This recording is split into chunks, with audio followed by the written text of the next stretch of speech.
Desa kecil yang tenang dan damai, Desa Jaya Mandiri, telah memiliki kepala desa yang baru. Namanya adalah Bapak Jonihan, seorang pria berusia 40 tahun yang sukses dan dihormati di desanya. Namun, di balik kesuksesannya, Bapak Lurah Jonihan memiliki kehidupan rumah tangga yang tidak bahagia. Istrinya, Ibu Lestari, selalu sibuk dengan kegiatan sosial dan jarang memperhatikan kebutuhan suaminya. Suatu hari, Bapak Lurah Jonihan memutuskan untuk merekrut sekretaris baru di kantor desa. Setelah melalui proses seleksi yang ketat, dia memilih seorang wanita cantik bernama Sinta. Sinta berusia 28 tahun, berambut panjang dan memiliki senyum yang menawan. Dia baru saja pindah ke Desa Jaya Mandiri dan langsung diterima sebagai sekretaris desa. Bapak Lurah Jonihan terkesan dengan kemampuan dan keramahan Sinta. Mereka berdua langsung memiliki chemistry yang baik, dan Sinta dengan cepat menjadi sangat dekat dengan Bapak Lurah Jonihan. Sinta dengan cepat menyesuaikan diri di kantor desa dan menjadi sangat dekat dengan Bapak Lurah Jonihan. Mereka sering bekerja lembur bersama dan membahas proyek-proyek desa. Bapak Lurah Jonihan mulai merasa nyaman dengan kehadiran Sinta dan sering mencari kesempatan untuk berbicara dengannya. Sinta juga merasa nyaman dengan Bapak Lurah Jonihan dan mulai membuka diri tentang kehidupannya. Dia menceritakan tentang suaminya, Riko, yang bekerja sebagai wira swasta dan sering bepergian untuk bisnis. Bapak Lurah Jonihan mendengarkan dengan penuh perhatian dan memberikan saran yang bijak. Istilah Jawa Witing Trisno Jalaran Songko Nglibet. Bapak Lurah Jonihan mulai merasakan godaan untuk mendekati Sinta lebih dari sekadar rekan kerja. Dia merasa tertarik pada kecantikan dan kepribadian Sinta yang ceria.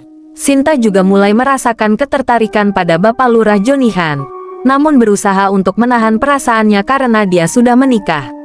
Suatu malam, Bapak Lurah Jonihan meminta Sinta untuk bekerja lembur untuk menyelesaikan proyek desa. Yang saat itu hanya ada mereka berdua di kantor desa, dan Bapak Lurah Jonihan tidak bisa menahan diri untuk tidak mendekati Sinta. Berpura-pura menunjukkan proyek di layar laptop. Dari sinilah kisah terlarang mereka dimulai. Bapak Lurah Jonihan dan Sinta akhirnya menyerah pada godaan dan memulai hubungan asmara yang terlarang.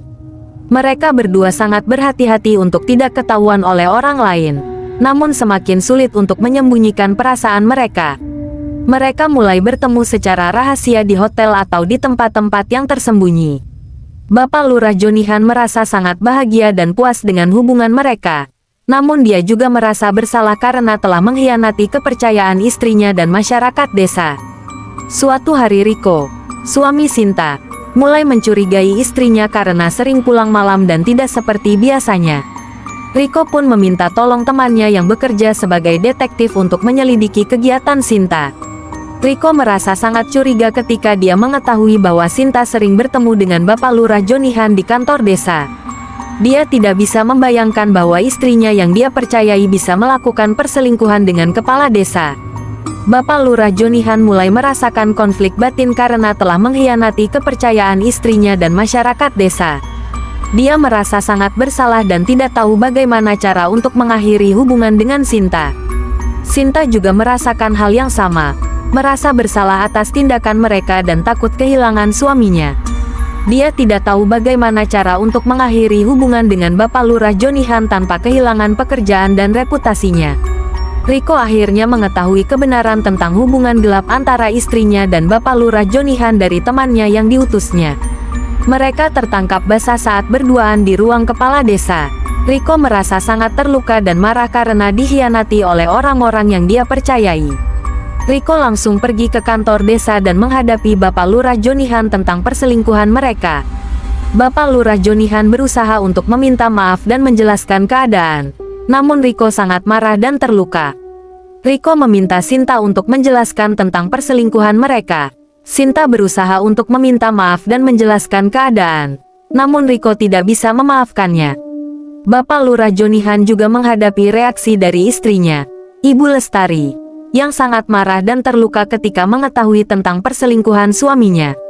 Bapak Lurah Jonihan berusaha untuk meminta maaf dan menjelaskan keadaan. Namun Ibu Lestari tidak bisa memaafkannya. Bapak Lurah Jonihan menghadapi konsekuensi dari tindakannya, termasuk reaksi dari masyarakat desa yang sangat kecewa dan marah. Dia dipaksa untuk mengundurkan diri sebagai kepala desa dan menghadapi tuntutan hukum. Sinta juga menghadapi tekanan dari suaminya dan masyarakat sekitar. Dia dipaksa untuk memilih antara cinta dan pernikahan.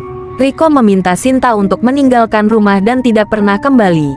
Bapak Lurah Jonihan akhirnya menyadari bahwa tindakannya telah menyebabkan banyak kerusakan dan penderitaan bagi orang-orang yang dia cintai. Dia memutuskan untuk menghabiskan waktu untuk memikirkan tentang kesalahannya dan mencari cara untuk memperbaiki diri. Sinta juga menyadari bahwa dia telah membuat kesalahan besar dan memutuskan untuk memulai hidup baru tanpa Pak Lurah Jonihan. Dia meminta maaf kepada suaminya dan berusaha untuk memperbaiki pernikahannya. Pak Lurah Jonihan dan Sinta sama-sama menyadari bahwa perselingkuhan mereka telah menyebabkan banyak kerusakan dan penderitaan. Mereka berdua harus menghadapi konsekuensi dari tindakan mereka dan berusaha untuk memulai hidup baru.